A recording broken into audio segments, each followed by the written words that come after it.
Everyone, क्या हाल है आप सबके। उम्मीद करती हूँ कि आप सब खैरियत से होंगे। हम भी अल्हम्दुलिल्लाह बिल्कुल ठीक ठाक हैं। और अभी जो है वो दोपहर का तकरीबन 1 बज रहा है। जुम्मे का दिन था तो बच्चे जो है ना वो जुम्मा पढ़ने चले गए हैं। मिनाहिल और मुस्तफ़ा को मैंने मामा की तरफ भेजा है क्योंकि मैंने ना कुछ क्लीनिंग वगैरह करनी थी, तो मैंने कहा उनको वहां भेज देती हूँ, मुझे ना टाइम मिल जाएगा, आराम से मैं काम कर लूंगी।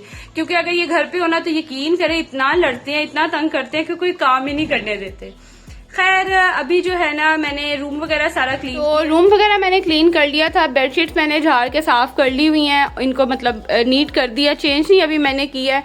बाकी वो जो आपको कपड़े नज़र आ रहे हैं ना वो बस अभी इनको मैंने श्रिंक करना है, वो कपड़े हैं। बाकी रूम मैंने सारा क्लीन कर दिया, बस अब हेल्पर आएगी तो सफाई होने वाली है, इसीलिए थोड़ा सा ना आपको गंदा लग रहा होगा। रूम भी क्लीन हो गया था, साथ ही साथ जो है ना मैंने बर्तन वगैरह भी धो लिए हैं। बर्तन धो के भी फ्री हो गई थी, सारे बर्तन धो लिए सुबह नाश्ते के। किचन मैंने आज थोड़ा अच्छे से ज़रा क्लीन किया है, इसीलिए मैं ज़्यादा रिकॉर्ड नहीं कर सकी क्योंकि बस जब क्लीनिंग वगैरह का काम शुरू हो जाता है ना फिर यकीन करें समझ ही नहीं आती कि कुछ रिकॉर्ड करना है। खैर साथ ही साथ ये मैंने देसी घी निकाला था और इस दफ़ा देसी घी के बाद ना मेरी पतीली बहुत ज़्यादा जल गई, पता नहीं क्या वजह हुई, तो उसको मैंने यहाँ क्लीन होने के लिए रखा है। दूध रखा हुआ है और बाकी बस बच्चों से सब्ज़ी मंगवाई थी तो ये अब मैं जो है ना बनाने की तैयारी करूँगी। अभी मैं आपसे बात कर ही रही थी तो साथ ही हेल्पर आ गई। मैंने कहा चले बड़े टाइम पे आई हैं तो सफाई उन्होंने कर दी। बस अब मैंने ना ये चादर बिछा दिया और ये चादर ना मैंने ज़मीन पे बिछाने के लिए ही रखी हुई है क्योंकि बच्चे हैं और यहीं पे हमारा ज़्यादातर उठना बैठना होता है और खाना वगैरह यहीं पे ही बच्चे खाते हैं, खेलते भी यहीं हैं, तो ना कारपेट बहुत गंदा हो जाता है। कारपेट के ऊपर से स्टेन्स रिमूव करना बहुत मुश्किल है बनिस्बत आप कोई चादर बिछा दे, या अक्सर लोग जो है ना डबल कारपेट कर देते हैं तो बात तो वहीं आ जाती है। लेकिन मैं ये मोटी सी चादर है मैं ये बिछा देती हूँ और ये भी अभी बच्चों ने पानी गिराया हुआ है, चीज़ें गिराई हुई हैं, तो मैं ना फिर इसको वीक में एक दफ़ा जब भी मैं लॉन्ड्री करती हूँ ना फिर मैं इसे धो लेती हूँ। इस तरह से क्या होता है कि नीचे कोई भी चीज़ गिरी है, अक्सर क्रम्स वगैरह गिरे होते हैं, तो ये मैं चादर उठाती हूँ और इसे झाड़ लेती हूँ। फिर जब सफाई हो जाती है मैं दोबारा इसको बिछा देती हूँ, तो कारपेट जो है ना काफ़ी हद तक बचा रहता है। खैर बाकी सारी चीज़ें वगैरह मैंने सारी उठा ली थी। रूम क्लीन मैंने आपको जैसे पहले बताया क्लीन मैंने कर लिया है, बस अब मेरा खाना बनाना रह गया है। तो बाकी वो अब मैं कपड़े श्रिंक करने लगी हूँ और शायद मैं लॉन्ड्री का भी लोड लगाऊंगी क्योंकि कपड़े थोड़े से ही हैं। सुबह बड़ी तेज़ बारिश थी लेकिन अब ना बड़ी अच्छी धूप निकल आई है, तो सोच रही हूँ कि कपड़ों का जो है ना वो लोड लगा लेती हूँ। अच्छा मैं ऊपर आई, मैंने कहा चले साथ ही ना कपड़ों का लोड लगा लेती हूँ। तो कपड़ों का मैंने सेपरेट जो है पाइल बना ली है। ये वो कपड़े हैं जिनमें वाइट और लाइट कलर्स के कपड़े हैं, ये सबसे पहले मैं ये वाला लोड डालूंगी। उसके बाद इसके अंदर डार्क कलर के कपड़े हैं जिसमें ज़्यादातर ब्लू ब्लैक इस तरह के कपड़े हैं, बच्चों के हसन चौहान के और राहिब के कपड़े हैं इसमें। उसके बाद पैंट्स का और ट्राउज़र्स का मैंने ये अलग से लोड बना लिया है। पैंट और ट्राउज़र्स ये सारी मैं इकट्ठे डालूंगी। और फिर ये है मुस्तफ़ा और मिनाहिल के कपड़े, और इनके मोस्टली कपड़े ना लाइट कलर्स के होते हैं, बस ये जीन्स वगैरह थोड़ी सी होती हैं लेकिन ये वो होती हैं जिनके कलर नहीं उतरते। तो उसके बाद मुस्तफ़ा और मिनाहिल के कपड़े हैं ये सारे मैं धोऊँगी। बाकी जो हाथ से धोने वाले ये मेरे कपड़े हैं, इनको फिर मैं साथ साथ ही जो है ना वो हैंड वॉश करती जाऊँगी। कपड़े वगैरह मैं यहाँ श्रिंक कर रही थी, मैंने कहा जितनी देर में मैं धोती हूँ कपड़े साथ साथ ये भी ड्राई हो जाएंगे। और आज हवा बहुत अच्छी चल रही है क्योंकि सुबह बारिश होती रही थी, अभी धूप निकली है तो मुझे था कि हवा भी चल रही है तो कपड़े ना जल्दी ड्राई हो जाएंगे। अच्छा यहाँ पे तो मैं कपड़े धो रही हूँ, साथ आपके साथ मैं कुछ ऐसी मिस्टेक्स जो हैं वो शेयर कर देती हूँ जो अक्सर हम रेगुलर बेसिस पे कर लेते हैं और हमें पता नहीं चलता। सबसे पहले तो ये है कि कपड़े जब भी हम वॉश करते हैं ना तो हम अक्सर कपड़ों को ना मतलब ऐसे करते हैं कि कुछ न्यू क्लोथ्स होते हैं उनको हम दूसरे कपड़ों के साथ डाल देते हैं। तो कभी भी ऐसा मत करें, मेक श्योर करें कि जो आप कपड़े न्यू कपड़े वॉश कर रहे हैं उनका एक तो कलर ना उतरता हो। इस तरह से क्या होता है कि कलर दूसरे कपड़ों पे लग जाते हैं और कपड़े सारे ख़राब हो जाते हैं।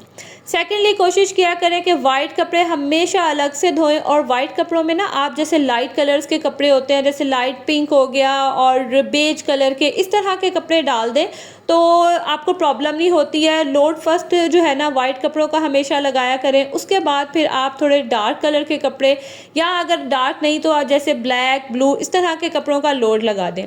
क्योंकि जब भी आप डार्क कपड़े डालते हैं आपको पता है पानी बहुत जल्दी जो है ना वो गंदा हो जाता है। उसके बाद ना अगर तो आपने कपड़े खुद धोने और मैनुअल मशीन है मेरी तरह, तो कोशिश किया करें कि जिस दिन आपने लॉन्ड्री करनी हो या इस तरह का कोई काम करना हो ना तो उस दिन ना आप दूसरे काम से या तो छुट्टी करें या फिर जो है ना आप उस दूसरे कामों की तरफ लाइक कुकिंग वगैरह की तरफ बर्डन थोड़ा कम रखें। इस तरह का मील उस दिन बना लें, इस तरह का खाना बना लें जो जल्दी भी बन जाए, ज़्यादा टाइम टेकिंग भी ना हो और सब शौक से खा भी लें। मैंने जब इस तरह के काम करनी हो ना, जैसे मशीन लगानी हो या डीप क्लीनिंग वगैरह करनी हो, तो मैं अक्सर दाल बना लेती हूँ या इस तरह की सब्ज़ी, इस तरह का खाना मैं बना लेती हूँ जो बहुत जल्दी बन जाए। फॉर एग्जांपल कुछ चिकन वगैरह ऐसे होते हैं जिनको मैरिनेट करके रख दें तो वो बनने में भी जो है ना वो कम टाइम लेते हैं। इस तरह क्या होता है कि आप जो है वो अपनी बॉडी को ज़्यादा नहीं थकाते, क्योंकि जब हम डीप क्लीनिंग या लॉन्ड्री वगैरह करते हैं ना तो वाकई हमारी बॉडी इतनी एग्जॉस्ट हो जाती है कि दूसरे कामों का ना दिल ही नहीं करता। तो मेरी कोशिश होती है कि मैं ना फिर जब काम दूसरे कर रही हूँ ना तो किचन की तरफ थोड़ी सी जो मेरा ध्यान है ना वो कम हो, इसीलिए ना मैं कोई ईजी सा उस दिन ना खाना बनाती हूँ और इस तरह का बनाती हूँ कि बच्चे खा भी लें। क्योंकि इस तरह से ना एक तो मैं भी नहीं थकती हूँ, काम भी हो जाते हैं और आपको पता है कि कुकिंग वगैरह के जिनके जो अकेले रहते हैं या अगर फैमिली में भी रहते हैं और कुकिंग आपने ही करनी है तो इस तरह से ना आप यकीन करें थकेंगे भी नहीं और इजीली जो है ना वो सब आराम से खा भी लेंगे और जो है ना आपको प्रॉब्लम भी नहीं होगी। सेकेंडली ना हमेशा कोशिश किया करें कि एक दिन पहले ही सोच लें कि आपने अगले दिन क्या बनाना है। हम क्या करते हैं, सुबह उठते हैं, नाश्ता वगैरह बना के बच्चों को भेज देते हैं स्कूल, हस्बैंड ऑफिस चले जाते हैं, फिर हम शुरू करते हैं आज क्या पकाएं, आज क्या पकाएं, और यही सोचने में ना इतना टाइम हो जाता है कि बच्चों के स्कूल से आने का भी टाइम होने वाला हो जाता है। तो कोशिश किया करें कि एक दिन पहले ही ये सारा सब जो है ना आप प्लान कर लें। नेक्स्ट डे की जो प्लानिंग है ना आप माइंड में कर लें। अगर माइंड में आपको लगता है कि आप भूल जाएंगे तो आप कोई नोट्स बना लें, अपने किचन में वो नोट्स लगा लें या फिर आप कोई डायरी रख लें, वहाँ पे लिख लें, या सबसे कन्वीनियंट ये है कि मोबाइल नोट्स पे जाएं, वहाँ पे जाके आप नोट लिख लें। और आप मोबाइल तो हर वक्त हमारे हाथों में होता है, लाइक किसी की फ़ोन कॉल आ रही है, कोई मैसेज करना है, आपको पता है आजकल की जो है ना ये बड़ी नीड बन गई है, तो मोबाइल में आप इस तरह से नोट लिख लें। यकीन करें आपके सारे काम भी हो जाएंगे और टाइम से आपके काम हो जाएंगे और आप खुद भी नहीं थकेंगे और आपको कोई परेशानी भी नहीं होगी। उसके बाद ना अक्सर ऐसा होता है कि हम कपड़े वगैरह धोते हैं ना तो हम इनका पाइल इकट्ठा करके रख देते हैं। अच्छा अभी फ़ोल्ड करते हैं, बाद में फ़ोल्ड करते हैं। तो कोशिश करें कि जिस दिन कपड़े धोए ना उसी दिन ही जो है आप कपड़ों को समेट भी लें। जहाँ पे जिधर रखने हैं उन कपड़ों को साथ साथ रखें। हाँ कभी कभी नहीं दिल करता है, इंसान बहुत थक जाता है, लेकिन अगर जितनी जल्दी आप ये चीज़ें समेट देंगे ना आपकी लाइफ यकीन करें उतनी ही आसान हो जाएगी। उसके बाद ना मैं यहाँ पे अब कपड़े करने लगी थी आयरन। मेरी कोशिश होती है कि जिस दिन वॉशिंग करूँ ना उससे नेक्स्ट डे या उसी दिन मैं कपड़े भी आयरन कर लूँ। तो यहाँ मैं आपको एक टिप दूंगी। अक्सर ना हम कपड़ों पे पानी लगाते हैं और आजकल गर्मियाँ हैं तो फ़ौरन से जो है ना वो पानी ड्राई हो जाता है। तो इस तरह से ना कपड़ों को पानी लगा के किसी भी शॉपिंग बैग में डाल दें, यकीन करें कपड़े इतने मज़े के सॉफ्ट से हो जाएंगे। अक्सर हम ऐसा करते हैं कि साथ साथ पानी लगाते जाते हैं और आयरन करते जाते हैं। यकीन करें उस तरह से आयरन करने से ना इतनी सिलवटें वगैरह नहीं निकलती कपड़ों में से, जितनी आप इस तरह से कपड़ों को थोड़ा सा पानी लगा के किसी भी शॉपिंग बैग में डाल दें। और ये नहीं कि सारे कपड़ों को पानी लगा दिया, इस तरह से क्या होगा कि वो बहुत ही जो है ना वो नमी नमी सी हो जाएगी। 2 से 3 सूटों को आपने पानी लगाया और उनको शॉपर में डाल दिया, फिर जो सबसे पहले वाले कपड़े थे उनको साथ ही आयरन जो है ना वो स्टार्ट कर दी। तो ये देखें इतने ईजीली जो है कपड़े आयरन हो जाते हैं और बड़े आराम से हो जाएंगे। क्योंकि जिनके मतलब हस्बैंड वगैरह इस तरह से मेरे हस्बैंड की तरह शलवार कमीज़ पहनते हैं, आपको पता है कि इनको कलफ लगाना होता है और बड़ों के कपड़े इस्त्री करना यकीन करें बड़ा मुश्किल काम है।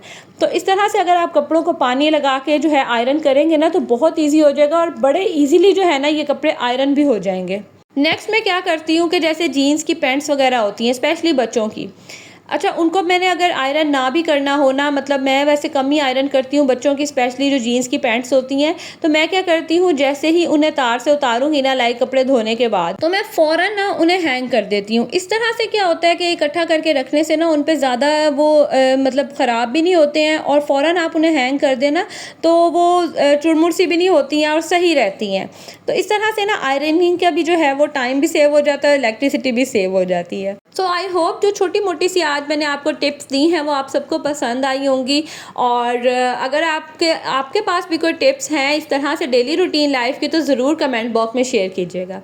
खैर यहाँ पे ना शाम का टाइम था और हम बच्चों को लेके आ गए थे पार्क। आज जो मैंने पहले स्टार्ट में क्लिप शेयर किया ना, हम कल गए थे वॉक के लिए, आज नहीं गए थे वॉक की ना आजकल न्यू मैंने मतलब रूटीन स्टार्ट किया। हस्बैंड तो मेरे पहले भी जा रहे थे, मैं नहीं जाती थी, मुझे था कि बच्चों के साथ मतलब मुश्किल हो जाएगा, लेकिन शुक्र है अल्हम्दुलिल्लाह अभी तक तो 3-4 दिन तो हो गए हैं बड़े अच्छे से जो है ना वो मैनेज हो रहा है। तो आज हम सुबह नहीं गए थे, फिर हम शाम को वॉक करने के लिए घर के पास ही थोड़ा सा दूर है पार्क, वहाँ आ गए। वहाँ पे ना झूले भी थे, तो बस बच्चे वहाँ एंजॉय कर रहे थे और हमने थोड़ी सी जो है ना वो वॉक की। और उसके बाद बच्चों को इस तरह से पार्क आप लेके जाए ना, यकीन करें बच्चे इतना एक तो इंटरटेन हो जाते हैं, उसके अलावा बच्चों में कॉन्फिडेंस, बच्चों की हेल्थ और बच्चों की जो है ना वो फिज़िकल के साथ मेंटल हेल्थ पे भी बहुत अच्छा इफ़ेक्ट होता है। यकीन करें अगर आपका बच्चा ज़्यादा मतलब शाय है, लोगों के साथ नहीं घुलता मिलता या चलना नहीं सीख रहा, बोलना नहीं सीख रहा, आप उसको पार्क लेके जाएं। ज़रूरी नहीं है कि फैमिली के साथ पूरा हो, वो दूसरे बच्चों को देख के भी यकीन करें उसके अंदर इतनी जो है ना वो एक डेवलपमेंट आप चेंजेस देखेंगे कि आप खुद ही जो है ना वो नोटिस करेंगे। तो अगर आपका बच्चा जो है किसी भी चीज़ में कमी है तो आप लाजमी उसको पार्क लेके जाएं। ज़रूरी नहीं है बहुत एक्सपेंसिव जगह पे जाएंगे तो ही बच्चे एंजॉय करेंगे। यकीन करें ये छोटी छोटी सी चीज़ें होती हैं और नेचर तो वैसे ही सबके लिए आपको पता है कितना अच्छा है। खैर यहाँ हमने पार्क में खूब इंजॉय किया, हमने वॉक की, बच्चों ने इंजॉय किया। हसन चहान नहीं गए थे, सिर्फ मुस्तफ़ा और मिनाहिल थे। तो वापसी पे ना मेरे हस्बैंड फिर लेके आ गए इधर आइसक्रीम कॉर्नर, बच्चों को कहा कि आइसक्रीम दिलाते हैं, लेकिन यहाँ पे आके उनका मूड हुआ कि उन्होंने स्लशेस पीने हैं। अच्छा मेरा तो बिल्कुल मूड नहीं था, इवन कि मेरा ना आज आइसक्रीम का भी इतना दिल नहीं था, लेकिन मैंने कहा अब जब ले ही आया तो इनकार थोड़ी होगा तो बस फिर हमने यहाँ स्लशेस और आइसक्रीम इंजॉय की। और अगर आपने व्लॉग एंजॉय किया हो तो इसे ज़रूर लाइक कीजिएगा, साथ ही साथ अपने फ्रेंड्स एंड फैमिली में भी शेयर करें। और अब मैं आप लोगों से लूँगी इजाज़त और मिलूँगी अगली वीडियो में। अल्लाह हाफिज़।